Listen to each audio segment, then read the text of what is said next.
আচ্ছা, বোরের পরমাণুর মডেল কালকে বোঝা হয়েছে। বোর কেন মডেলটা আবিষ্কার করছে সেটার সাফল্যগুলো আমরা একটু করি। প্রথম যে ব্যাপারটা বলা হয়েছে এখানে যে রাদারফোর্ড পরমাণুর মডেল অনুসারে সৌরজগতের সূর্যকে কেন্দ্র করে গ্রহ উপগ্রহ যেমন করে ঘুরছে, পরমাণু ইলেকট্রনগুলো তেমন নিউক্লিয়াসকে কেন্দ্র করে ঘুরছে, এটা রাদারফোর্ড বলছে।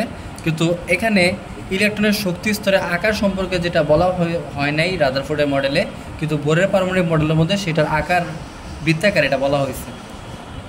ঠিক আছে, মানে বোর যেটা সেটা বলছে আকার আকৃতি সম্পর্কে রাদারফোর্ড কোনো ধারণা দিতে পারেনি, কিন্তু বোর আকার আকৃতি সম্পর্কে ধারণা দিচ্ছে। এবার বলছে রাদারফোর্ড পরমাণুর মডেলে পরমাণুর শক্তি শোষণ করলে বা শক্তি বিকিরণ করলে পরমাণুর গঠনে কী পরিবর্তন ঘটে সে কথা বলা হয়নি। মানে রাদারফোর্ডের শক্তি শোষণ বিকিরণ, শোষণ মানে কি শক্তি অন্য পরমাণু থেকে গ্রহণ করা বা অন্য কোনো পরমাণুর মধ্যে ছাইড়া দেওয়া। ঠিক আছে, বা ইলেকট্রন যখন গমন করে, ইলেকট্রনগুলো মনে করে যে চলে, ইলেকট্রিসিটি কীভাবে তৈরি হয় আমরা বলছি না যে কারেন্টের লাইনের ভিতর দিয়ে কী হয়, ইলেকট্রন ফ্লো করে, ইলেকট্রনগুলো প্রবাহিত হয়। যখন ইলেকট্রন ফ্লো হয়, ঠিক আছে, বা ইলেকট্রন প্রবাহিত হয়, ঠিক আছে, তখন সেটার মধ্যে কী হয়, শক্তি শোষিত হয়, মানে শক্তি গ্রহণ করে অথবা শক্তি ছেড়া দেয়। এই ছেড়া দেওয়াটা বলা হয় বিকিরিত হওয়া, বিকিরিত হওয়া, বিকিরিত আছে, বিকিরিত। তো শোষিত এবং বিকিরিত হওয়া, ঠিক আছে। শোষিত মানে কি যখন গ্রহণ করে তখন সেটা বলা হয় শোষণ, যেটা ইংলিশে বলা হয় অ্যাবজর্ব। ঠিক আছে, বিকিরণ মানে যে ছড়ায় ফেলা, যেটা বলা হয় রিফ্লেকশন। ঠিক আছে, রিফ্লেকশন। আচ্ছা, তো এর বলছে রাদারফোর্ড পরমাণু মডেল শক্তি শোষণ করলে বিকিরণ করলে ওইটা কি পরিবর্তন ঘটে সেটা কোনো ব্যাখ্যা দেয়। যে শক্তি যদি শোষণ করে তাহলে ইলেকট্রনটা ছোট হইব না বড় হইব, নাকি ওই যে হারা হয়ে যাবো না গায়েব হয়ে যাবো, এটা ব্যাপারে কোনো ধারণা রাদারফোর্ড দিতে পারে নাই। শক্তি শোষণ বিকিরণ সম্পর্কে ধারণা দিতে পারে নাই। কিন্তু বোর আইসা বলছে যখন ইলেকট্রনগুলো নিম্ন শক্তি স্তর থেকে উচ্চ শক্তি স্তর ওঠে আবার পরমাণু শক্তি বিকিরণ করলে, আচ্ছা বলছে কি দাও, পরমাণু গঠনে কী ধরনের পরিবর্তন ঘটে সে কথা বলে, কিন্তু বোর পরমাণু মডেলে বলা হয়েছে পরমাণু শক্তি শোষণ করলে, যখন শোষণ করে শক্তি গ্রহণ করে, ঠিক আছে, তখন নিম্ন শক্তি স্তর থেকে উচ্চ শক্তি স্তরে উঠে, নিম্ন শক্তি স্তর থেকে উচ্চ শক্তি স্তরে ওঠে। আবার পরমাণু যখন শক্তি বিকিরণ করে তখন উচ্চ শক্তি স্তর থেকে নিম্ন শক্তি স্তরে নেমে আসে। ব্যাপারটা তো সেরকম, মনে করো কেউ একজন টাকা কামাইলে সে কী হইব, আস্তে উপরে দিকে উঠতে থাকবো, একতলা, দুইতলা, তিনতলা, চারতলা, পাঁচতলা, বাসায় ওইটা ছাদের উপর এটা বয়ে থাকবে।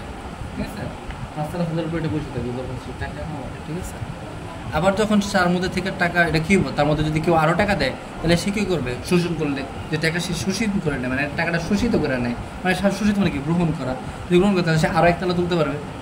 কিন্তু যদি টাকাটা তার কাছ থেকে বিকৃত হয়ে যায়, মানে হারায় যায়, অনেক সময় জুয়া খেলে মানুষ টাকা হারায়, জুয়া খেলে টাকা হারায় ফেলে। ঠিক আছে, তখন আস্তে আস্তে কী হবে, শক্তিগুলো হারিয়ে যেতে হবে। তাহলে জিনিসটা বোঝা, এটা শক্তি স্তর, ধরে এটা লেভেল, এটা লেভেল 1, এটা লেভেল 2, এটা লেভেল 3, এরকম করে লেভেল যত উপরে দিকে উঠবো মানে শোষিত হইব তত কী হইব, বাড়বো।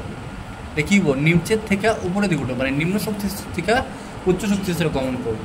আর যখন জিনিসটা ছাইড়া দিল, বিকৃত করলো, মানে ওই যে বেটের মধ্যে হেরে গেল গা, ঠিক আছে, জুয়া খেলা হেরে গেছে গা, তখন কী হইব, উচ্চ শক্তি স্তর থেকে নিম্ন শক্তি স্তরের দিকে আবার গমন করবো। ঠিক আছে, এই কথা বলছে 2 নম্বর পয়েন্টে। 3 নম্বর পয়েন্ট বলছে কি, রাদারফোর্ড পরমাণুর মডেল অনুসারে কোনো মৌলের পারমাণবিক বর্ণালী, বর্ণ মানে কি রং, পরমাণুর যে রঙগুলো হয়ে থাকে, ঠিক আছে, এই পারমাণবিক বর্ণালী ব্যাখ্যা করা যায় না। কিন্তু বোরের পরমাণুর মডেল অনুসারে 1 ইলেকট্রন বিশিষ্ট পরমাণু হাইড্রোজেন এর বর্ণালী ব্যাখ্যা করা যায়। মানে একটা হাইড্রোজেন থাকলে সেটার কীরকম রং হইব, সেটা কীরকম বর্ণ থাকবো সেটার ব্যাখ্যা করা যায়। কিন্তু এটার মধ্যে যদি আরও 2টা থাকে, 3টা থাকে, ব্যাপারটা তো সেরকম যে মনে করো কারোর কাছে কালার পেন আছে,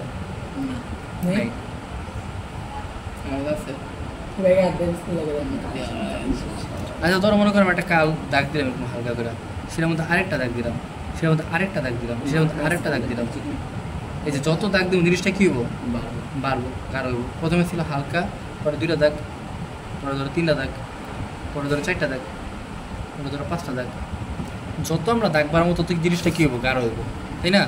তো এই যে জিনিসগুলো বাড়লে কীরকম পরিবর্তন হয় সেটার ব্যাখ্যা বোর্ড দিতে পারেনি। কিন্তু একটা হাইড্রোজেন পরমাণু, একটা অক্সিজেন পরমাণু, একটা নাইট্রোজেন পরমাণু থাকলে সেটার বর্ণ বা রং কীরকম হইব, বর্ণমানিত রং, সেটা বর্ণালী কীরকম হইব সেটা ব্যাখ্যা দিতে পারছে। তাহলে প্রথম ব্যাখ্যা কী দিল, আকার আকৃতি সম্পর্কে ধারণা দিচ্ছে। ঠিক আছে, আকার আকৃতি সম্পর্কে ধারণা দিচ্ছে যে পরমাণুগুলো বৃত্তাকার কক্ষপথে ঘুরে, প্রথম ব্যাখ্যা দিল। 2 নম্বর ব্যাখ্যা কী দিল? 2 নম্বর ব্যাখ্যা দিল যে ইলেকট্রনগুলো শক্তি শোষণ করতে সময় শোষণ করলে নিম্ন শক্তি স্তর থেকে উচ্চ শক্তি স্তরে গমন করে শোষণ করলে, আর যখন শক্তি বিকিরণ করে তখন উচ্চ শক্তি স্তর থেকে নিম্ন শক্তি স্তরের দিকে নেমে আসে। বুঝতে পারছো? তাহলে যখন গ্রহণ করে তখন কি নিম্ন শক্তি স্তর থেকে উচ্চ শক্তি স্তর, যখন বিকিরণ করে তো উচ্চ শক্তি স্তর থেকে নিম্ন শক্তি স্তর দিকে নেমে আসে। একবার কাছে শোষণ করলে তো বাড়বো, শোষণ করলে বাড়বো, বিকিরণ করলে কমবো। ঠিক আছে, এইটা আমাদের 3টা সাফল্য মানে বোরের। এবার এবারের ব্যর্থতা নিয়ে আলোচনা করি। বোর মডেলের কিছু ত্রুটি লক্ষ্য করা যায়। ত্রুটি মানে কি? সমস্যা, প্রবলেম। তো প্রথম প্রবলেমটা হইতেছে বোর মডেলের সাহায্যে এক ইলেকট্রন বিশিষ্ট পরমাণুর বর্ণালী ব্যাখ্যা করা যায়। একটু আগে বললাম একটা হাইড্রোজেন পরমাণুর বর্ণ যদি থাকে সেটা ব্যাখ্যা করা যায়, কিন্তু যদি একের অধিক থাকে, ঠিক আছে, একের অধিক হাইড্রোজেন বর্ণালী যে কীরকম হইব সেটার ব্যাখ্যা বোর দিতে পারে নাই। এখন হাইড্রোজেন পরমাণুর বর্ণালী একটাই লক্ষ্য করছে, ঠিক আছে।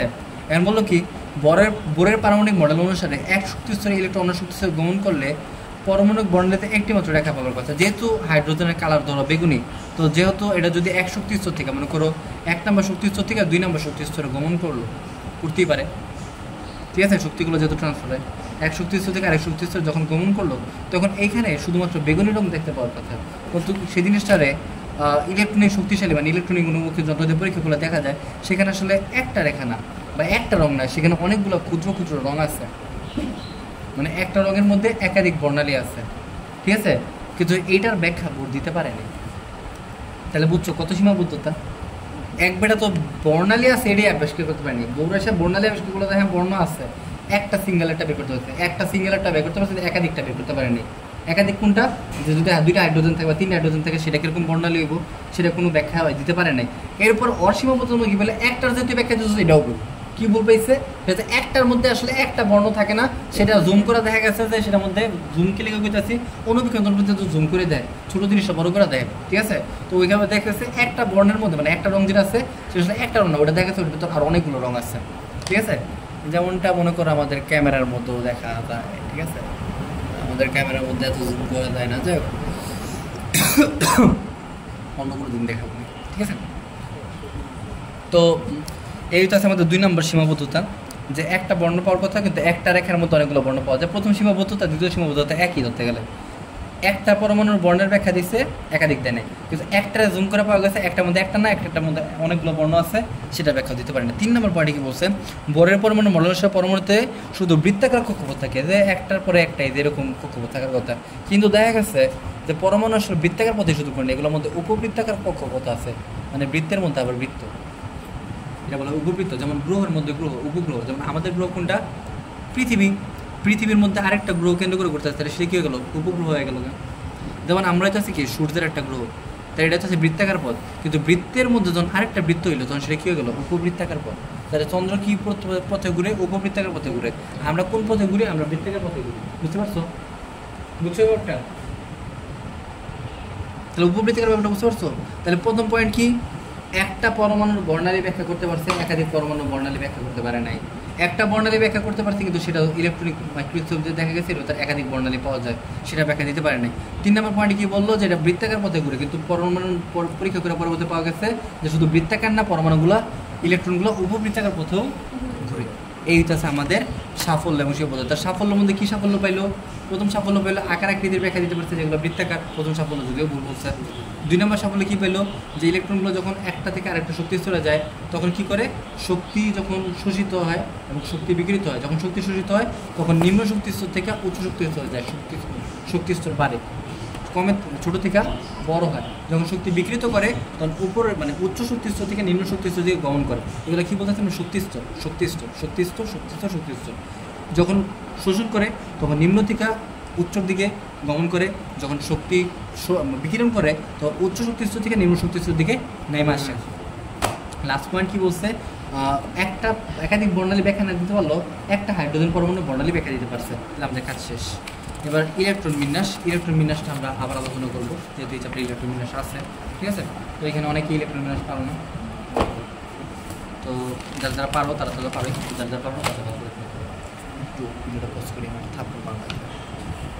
ইলেকট্রন বিন্যাস। তো ইলেকট্রন বিন্যাস সম্পর্কে বুঝতে গেলে বিন্যাস মানে কি বলি? বিন্যাস মানে হচ্ছে সাজানো। বিন্যাস মানে হচ্ছে সাজানো। তো ইলেকট্রন বিন্যাস মানে কি? ইলেকট্রনকে সাজানো। এটাকে বললাম যে পরমাণুর ইলেকট্রনগুলো ভরবই লেগেছে, যে নিজ নিজ মানে যে যেরকম মন যেরকম কক্ষপথে ঘুরে বেড়াইতে পারে না। এগুলো প্রত্যেকটার একটা নির্দিষ্ট কক্ষপথ আছে, এটা বলা হয় ডেফিনেট সেল, নির্দিষ্ট কক্ষপথ। ঠিক আছে? তো নির্দিষ্ট কক্ষপথের মধ্যে ইলেকট্রনগুলো ঘুরে। যে কোন কক্ষপথের মধ্যে কটা থাকতো কালকে শিখেছি, যে প্রথম কক্ষপথের মধ্যে আমাদের ইলেকট্রন সংখ্যা হবে 2 × 1² 2n² সূত্র অনুসারে। কারণ প্রথম কক্ষপথে ইলেকট্রন থাকবে সর্বোচ্চ 2টা। দ্বিতীয় কক্ষপথে আমাদের ইলেকট্রন থাকবে সর্বোচ্চ, দেখছেন আপনি আমার ফোন না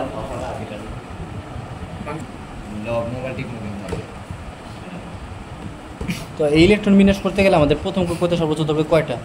2n²। এর সূত্র সেটা আমাদের n কক্ষপথের সংখ্যা, তাহলে 2 × 2² হবে 2 আর 4 গুণ করলে হবে 8। তাহলে তৃতীয় কক্ষপথের জন্য 2 × 3² হবে 9 দুগুণে 18। চতুর্থ কক্ষপথের সূত্র হবে 2 × 4² 16 দুগুণে 32। তাহলে এইভাবে আমাদের ইলেকট্রন হবে। অর্থাৎ প্রথম কক্ষপথে সর্বোচ্চ ইলেকট্রন ধরবে কয়টা? 2টা। দ্বিতীয় কক্ষপথে সর্বোচ্চ ইলেকট্রন ধরবে কয়টা? 8টা। তৃতীয় কক্ষপথে ধরবে 16টা 18টা, সরি চতুর্থ কক্ষপথে ধরবে 32টা। তো এইভাবে আমাদের ইলেকট্রনগুলো ক্রমান্বয়ে যাবে। ঠিক আছে? তো এটা তো প্রথম ইলেকট্রনের সংখ্যা। এবার ইলেকট্রনগুলো কেমনে শেয়ার হবে? যেমন ধরো আমরা যদি চিত্র আকারে দেখাই, চিত্র আকারে দেখালে যেমন হাইড্রোজেন এর পারমাণবিক সংখ্যা কত? 1।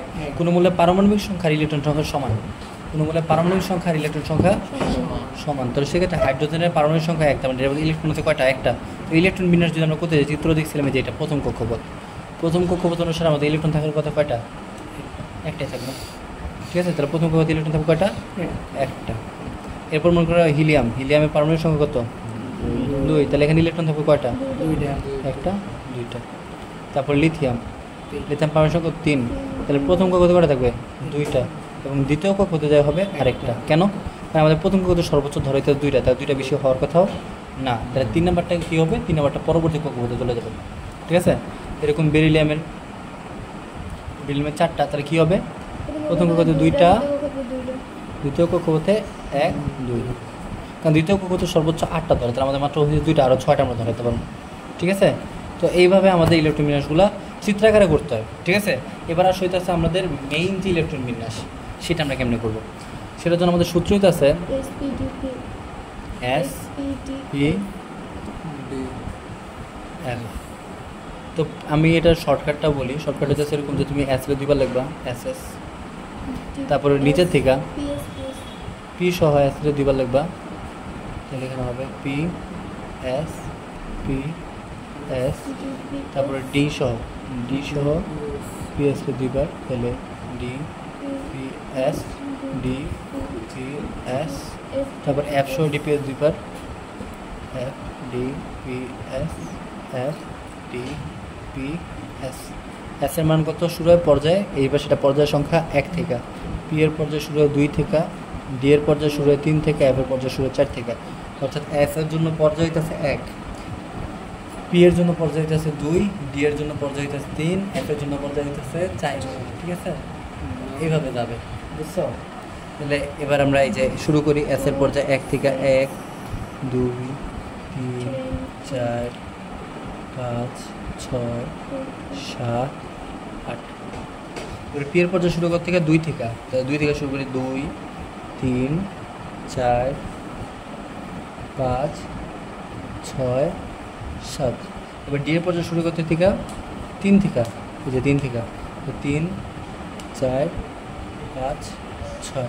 F এর পর্যায়ে শুরু করতে থেকে 4 থেকে 4 5।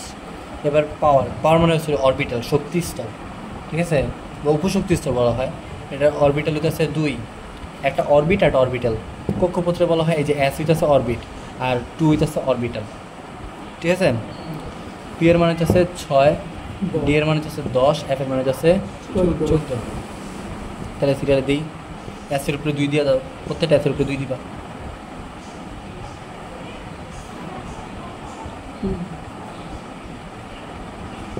P এর উপরে 6 দিবা,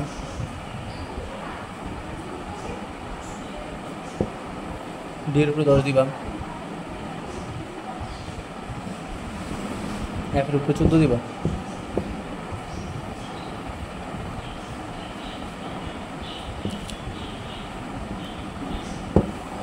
ঠিক আছে, এই দেখো আমাদের ইলেকট্রন বিন্যাস, সেটা সাজায় করলে আমরা এইভাবে লিখতে পারি 1s2 2s2 2p6 3s2 3p6 4s2 3d10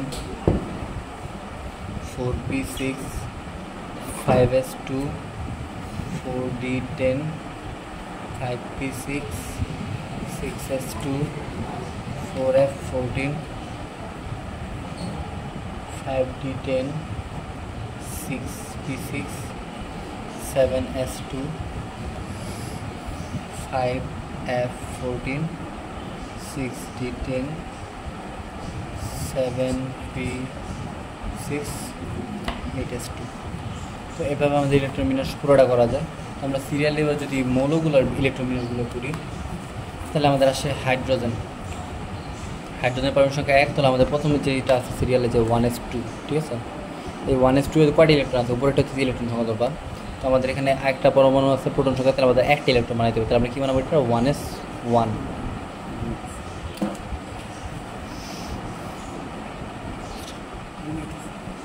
আচ্ছা, হিলিয়ামের 2, তাহলে কী হবো 1s2।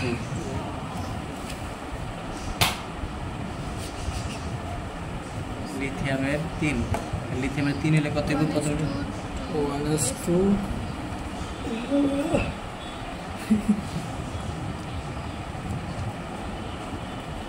1s2 2s1। বেরিলিয়াম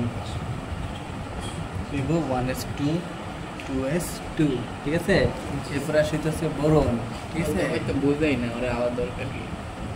বোরনের 5, তাহলে 5 কত 2 2 4 5, তাহলে এই জায়গায় দেখো কেমনি দেবো 1s2 2s2, তারপরে যে 2p, এটা কয়টা হলো, 2 2 একটা, আর এই জায়গায় একটা 4টা আর একটা 5টা, ঠিক আছে।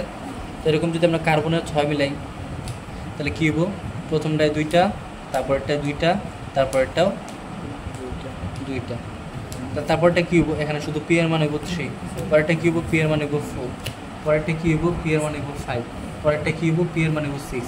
এখন পি এর মান কিন্তু সর্বোচ্চ 6 আছে, তাহলে আমরা সর্বোচ্চ 6 পর্যন্ত, মানে কার্বন, নাইট্রোজেন, অক্সিজেন, ফ্লোরিন, নিয়ন পর্যন্ত আমরা এই পর্যন্ত যেতে পারবো। এরপরে যখন নিয়নের উপরে সোডিয়ামে যাবো আমরা, সোডিয়ামে গেলে তখন কী হবে, সোডিয়ামের 11, তখন কী হবে, তখন আমরা সিরিয়ালে আমাদের আগাই দেব, ঠিক আছে। তো সোডিয়াম 11 কেন করবো, 1s2 মানে 2 2 4 4 6 10, আর এই যে এখান থেকে একটা নিব, ঠিক আছে। 2 2 4 4 6 10, 10 এর একে 11, 12 নম্বর মৌলের জন্য যে পর্যন্ত, 13 নম্বর মৌলের জন্য এই যে এখানে যে দেবো 2 2 4 4 6 10, 10 2 12, আর এই যে একে 13, বুঝছো। 14 নম্বর মৌলে কী করতে হবে, 2 2 4 4 6 10, 10 2 12, আর এই জায়গায় 2টা, 14টা 14 নম্বর মৌলের জন্য। 15 নম্বর মৌলের জন্য 2 2 4 6 10, 10 2 12, 12 আর 3 কত 15, এই জায়গায় 3 নিতে পারবা। এই যে 6 পর্যন্ত নিতে পারবা সর্বোচ্চ, মানে কত পর্যন্ত নিতে পারবা, 2 4 6 10, 10 2 12, 12 6 18, 18 পর্যন্ত মৌলে পর্যন্ত নিতে পারবা। 19 নম্বর মৌলে যায় কী করতে হবে, এইখান থেকে একটা নিতে হবে, মানে 1s2 2s2 2p6 3s2 3p6 4s1, কেন 2 2 4 4 10, 10 2 12, 12 6 18, 1 19। 20 নম্বর মৌলে আমরা এটা নিতে পারবো 4s2 পুরোটা। 21 নম্বর মৌলে যায় 3d1 নিতে হবে আমাদের, কেন 2 2 4 4 10, 10 2 12, 12 6 18, 18 2 20, 20 আর 1 21, বুঝছো সাদত, শিওর। তাহলে কত 23 31 নম্বর মৌলটা আমরা কই থেকে নিব, 31 নম্বর মৌল,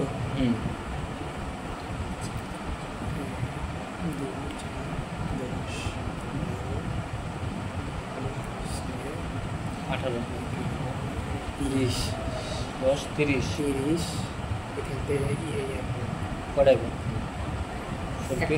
একটা, তাহলে 1s2 2s2 2p6 3s2 3p6 4s2 3d10 4p1, এটা 31 নম্বর মৌলের জন্য, বুঝতে পারছো। তাহলে 32 নম্বর মৌল। আচ্ছা, তাহলে 32 নম্বর মৌল কোন জায়গায় কত, তুমি গুনো, তুমি যে পর্যন্ত যাও, যেমন তোমার 25 নম্বর মৌল দিচ্ছে, 25 নম্বর মৌলে কি তুমি জানো না, বা ধরো দেখুন একটা হইলো, ঠিক আছে। 25 নম্বর মৌল, তো ইলেকট্রোমিটার যদি আমি করতে যাই তাহলে আমার 25 পর্যন্ত দেখতে হবে। তো 2 2 4 4 10, 10 2 12, 12 6 18, 18 2 20, ঠিক আছে। 20 আর কত মিলাইতে হবে 25 বানাতে গেলে 5, এদিকে 10টা নিতে পারবো, তাহলে 5টা নিতে পারবো না। 20 আর 5 25, তাহলে এখানে আমি 3D5 দিব। তাহলে 1:2, 2:2, 2p6, 3:2, 3p6, 4:2, 3d5 এই পর্যন্ত দেবো, ঠিক আছে? এই পর্যন্ত বুঝছো? তুমি বুঝছো? তাহলে এই হচ্ছে আমাদের ইলেকট্রন বিন্যাস, ঠিক আছে? এখানে মনে রাখতে হবে যে সর্বশেষ যেটা থাকবো সেটা হচ্ছে আমাদের পর্যায় নাম্বার, আর গ্রুপ নাম্বার কেমনে বের করতে হয় এটা আমি পরে আলোচনা করবো আবার, ঠিক আছে? পর্যায় নাম্বার, গ্রুপ নাম্বার এটা মনে হয় চ্যাপ্টারের মধ্যে আছে, এই চ্যাপ্টারে আছে, পরের চ্যাপ্টার, ঠিক আছে?